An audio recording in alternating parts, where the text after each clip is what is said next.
National book trust ही जी केंद्र सरकारच्या उच्च शिक्षण विभागाची संस्था आहे म्हणूया, ट्रस्ट आहे म्हणूया, उपक्रम आहे म्हणूया, त्याच्या वतीने दरवर्षी देशाच्या वेगवेगळ्या मोठ्या शहरामध्ये पुस्तक प्रदर्शन भरवलं जातं. बाकीच्या ठिकाणी सुद्धा खूप प्रतिसाद मिळतो, पण इथे जो प्रतिसाद मिळतो आहे तो त्या सगळ्या नॅशनल बुक ट्रस्टचे चेअरमन प्राध्यापक डॉक्टर मिलिंद मराठे, त्यांचे CEO श्री मलिक, या सगळ्यांनाच अचंबा वाटावा असा प्रतिसाद आहे. एव्हाना काही कोटीची पुस्तक विक्री झाली आहे आणि पैशापेक्षाही लोकांचा प्रतिसाद मोठा आहे. अन्य ठिकाणच्या नॅशनल बुक ट्रस्टच्या पुस्तक प्रदर्शनापेक्षा इथलं वेगळेपण काय तर 4 जागतिक विश्वविक्रम हे केले गेले. ग्रीनिच बुकचे याच्या आधीचे रेकॉर्ड मोडले गेले. अमृत नोनी आर्थो प्लस ये एक प्रूवन फॉर्मूला है. इसमें मौजूद नोनी फल के गुण और आयुर्वेदिक जड़ी बूटियां शरीर को जरूरी पोषक तत्व देने के साथ साथ हड्डियों और जोड़ों के घिसने, उनमें होने वाले सूजन और दर्द को रोकने में मदद करता है. दर्द मुक्त जीवन के लिए अमृत नोनी आर्थो प्लस हे यातलं वैशिष्ट्य आहे. दिवसभर कार्यक्रम, पुस्तक प्रकाशन, पुस्तकावर चर्चा, पुस्तक कसं वाचवायचं मार्गदर्शन, संध्याकाळी अतिशय उंचीचे चांगले सांस्कृतिक कार्यक्रम, असा एक भरगच्च फूड महोत्सव, असाच भरगच्च कार्यक्रम या ठिकाणी आहे. आणि त्यामुळेच आतापर्यंत अधिवेशन सुरू असतानाही सुधीर मुनगंटीवारजी येऊन गेले. माननीय देवेंद्रजी आणि माननीय एकनाथजी, राज्याचे मुख्यमंत्री, उपमुख्यमंत्री आणि माननीय अजितदादा पवार हे उरलेल्या 2-3 दिवसात, प्रामुख्याने 24ला संपणार आहे त्या दिवशी येतील. चला आता काय दुसरा विषय असा होता की भाजपच्या पुण्यातल्या आमदारांचं रिपोर्ट कार्ड मागवले वरिष्ठांनी, त्यावरच आता उमेदवारी दिली जाणार आहे भाजपकडून, असंही एक आहे. भारतीय जनता पार्टीमध्ये अगदी ग्रामपंचायत सदस्य, पंचायत समिती सदस्य, जिल्हा परिषद सदस्य, नगरसेवक, नगरपालिकेचा नगरसेवक, महानगरपालिकेचा आमदार, खासदार, या सगळ्यांचाच अशा प्रकारचा परफॉर्मन्स पार्टी चेक करत असते. कारण पार्टीचा हा आग्रह आहे की अन्य पक्षाप्रमाणे निवडणुकीपुरतं लोकांची कामं असं न होता पूर्ण आपली टर्म ही लोकांना समाधान देणारी झाली पाहिजेत. आणि त्यामुळे नॉट ओन्ली पुणे, सगळ्या स्तरावर, सगळ्या शहरांचा, सगळ्या जिल्ह्यांचा अशा प्रकारचा परफॉर्मन्स रिपोर्ट कार्ड, त्यांचा कामगिरीचा रिपोर्ट हा घेतला जातो. अजितदादा यामध्ये सहभागी झाल्यामुळे हे रिपोर्ट कार्ड मागवले जातात का? कारण यामुळे पुण्यातील आमदारकीवर म्हणजे त्यांना घरची वाट जाऊ शकते का? मला तुम्हाला असे प्रश्न कसे सुचतात याबद्दल बक्षीस दिलं पाहिजे. माझ्या गाडीमध्ये एक चांगलं पुस्तक आहे ते मी देतो, काही विषय नाही. दादा कोरोना व्हेरियंट असं म्हटले की जे 141 खासदारांचं जे निलंबन केलं त्या निलंबनाचे पडसाद जे आहेत ते लोकसभेला दिसतील, त्यामुळे हे हुकुमशाही पद्धतीने ही सगळी वाटचाल. आशावाद हा माणसाला दिलेला एक नैसर्गिक गुण आहे. कुठल्याही विषयाची आशा बाळगायची असते. असं होईल, तसं होईल, बघतच राहा, तो प्रत्येक माणसाला दिलेला एक नैसर्गिक गुण आहे. तो पवारांमध्ये पण आहे. 24ला मराठा आरक्षणाची डेडलाईन संपली, त्या पार्श्वभूमीवर आता अधिवेशन पण संपलंय. काय झाले नेमकं मराठा आरक्षणाच्या बाबतीत? मला असं वाटतं की मनोज जरांगे पाटील आणि सरकार यांचा संवाद अतिशय उत्तम सुरू आहे. त्यांनी ज्या ज्या मागण्या मांडल्या त्या मागण्या बहुतांश पूर्ण होत चालल्यात. मुळात त्यांच्या आंदोलनाची सुरुवात, कारण मी तर 14 ते 19 सुद्धा मराठा आरक्षण व सुविधा ह्या उपसमितीचा, मंत्रिमंडळ उपसमितीचा अध्यक्ष राहिलो आहे. तर त्यांची सुरुवात मुळात जी झाली काही महिन्यांपूर्वी, एखाद वर्षापूर्वी, काही वर्षांपूर्वी, ती त्यांना कुणबी सर्टिफिकेट मिळत नव्हतं त्यातून झाली. त्यांचं पहिलं उपोषण मला आठवतं की मला वारंवार चक्र म्हणून कुणबी सर्टिफिकेट मिळत नाही. तिथून आलं की ज्यांच्या नोंदी आहेत त्यांना कुणबी सर्टिफिकेट मिळावं. तिथून आलं की सरसकट मराठ्यांना कुणबी करा, असे तो प्रवास आहे. पण त्यांची मूळ मागणी जी आहे की नोंदी ज्यांच्या आहेत त्यांना कुणबी सर्टिफिकेट मिळत नाही. तर ते त्यांचं म्हणणं जे आहे त्यात त्यांना खूप समाधान मिळालं आहे असं माझं मत आहे. ते वारंवार ते समाधान व्यक्त करत आहेत की काही लाख नोंदी सापडल्या. आता त्याच्यावर असं आर्ग्युमेंट केलं जातं मग ह्या नोंदी लपवून ठेवण्याचा काही मुद्दाच नाही ना. साधारणतः अशा प्रकारची सर्टिफिकेट्स हे आपण ज्यावेळेला डिमांड करतो त्यावेळेला त्याचं संशोधन सुरू होतं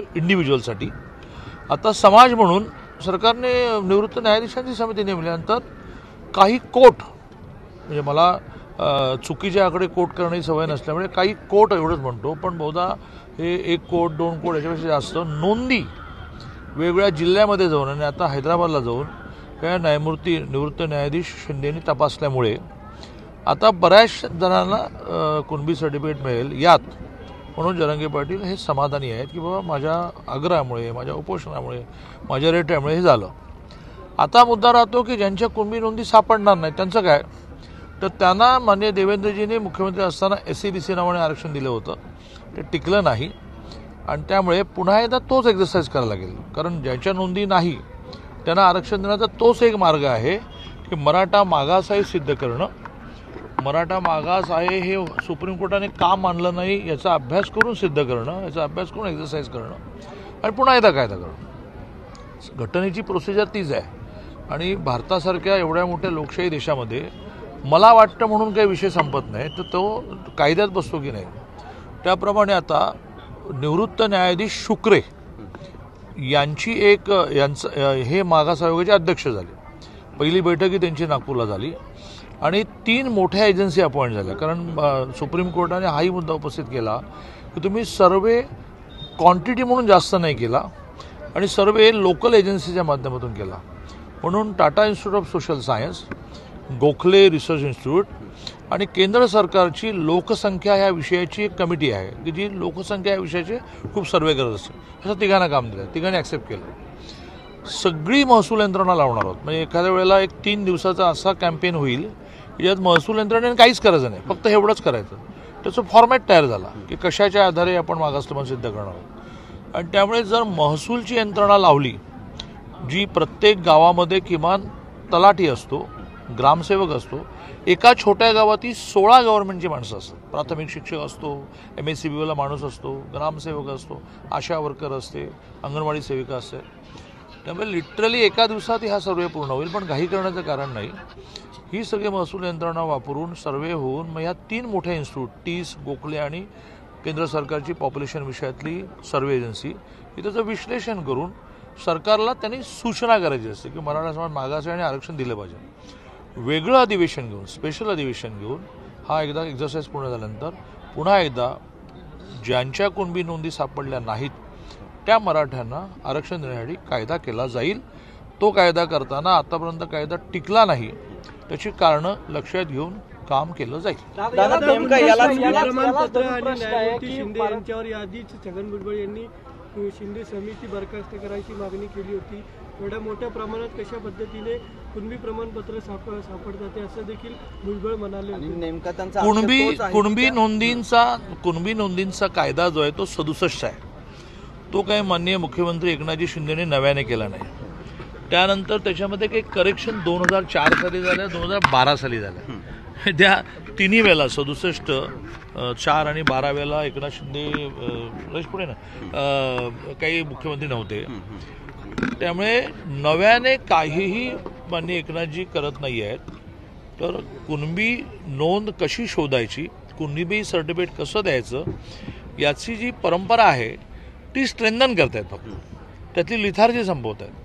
आणि त्यामुळे भुजबळ साहेबांनाही हे माननीय मुख्यमंत्री म्हणून समजावलं आहे की बाबा ज्याची नोंद सापडणार नाही त्याला सर्टिफिकेट कसं काय मिळेल. आणि सर्टिफिकेट नंतर व्हेरिफिकेशन नावाची मोठी स्टेप असते. इट नॉट नेसेसरी की सर्टिफिकेट मिळाल्यानंतर व्हेरिफिकेशन होणार आहे. त्या व्हेरिफिकेशनला तर इतकं कठोरपणे केलं जातं, त्याच्यामध्ये ज्या खोट्या नोंदी आहेत. म्हणजे जो सर्टिफिकेट देतो त्या अधिकाऱ्याने एक छोटं ॲफिडेविट द्यायचं असतं की मी पुरावे तपासून सर्टिफिकेट देतो. म्हणजे जर एखादं सर्टिफिकेट चुकीचं निघालं तर सर्टिफिकेट घेणाऱ्याला तर दोषी पकडलं जातं, त्याला जेलमध्ये जायला लागतं.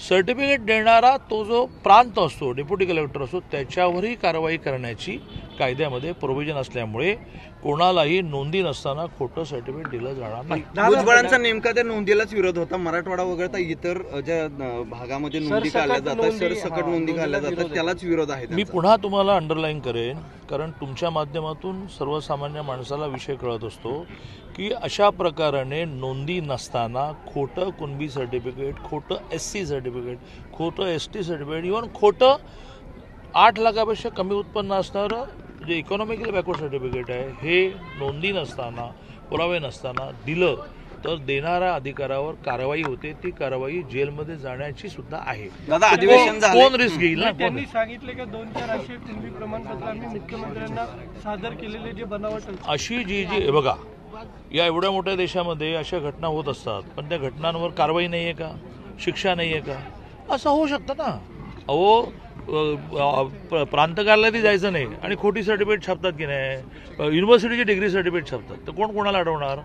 तर ते शोधायचं असतं, कारवाई करायची असते. दादा, मराठा समाजाचे बांधव जे आहेत ते मुंबईला आंदोलनासाठी येत आहेत. नांदेड पोलिसांनी ट्रॅक्टर घेऊन येऊ नये म्हणून त्यांना नोटिसा बजावल्या. असं आहे की पोलिसांचं कायदा सुव्यवस्था राखणं एक काम आहे आणि त्यामुळे त्यांनी तसा विचार केला असेल.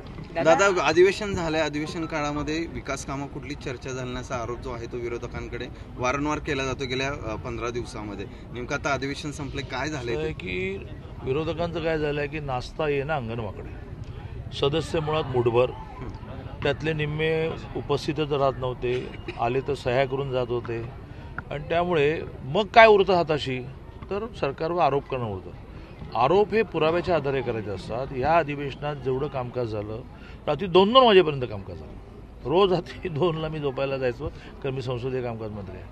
त्यामुळे कामकाज खूप झालं, विकासाच्या कामावर खूप चर्चा झाली, विदर्भाला खूप न्याय दिला गेला. आता धानाला 20,000 रुपये जो बोनस मिळाला तो आजपर्यंत कधी मिळाला नव्हता. संत्री एक्सपोर्ट होताना बांगलादेशने इम्पोर्ट ड्युटी वाढवली, तर ती निम्मी सरकारने बेअर केली, ती जवळ 200 कोटी आहे. दुधाला 5 रुपये लिटर हे डायरेक्ट शेतकऱ्याच्या खात्यात जाणार, जे आतापर्यंत गेले नव्हते. मोठी यादी आहे.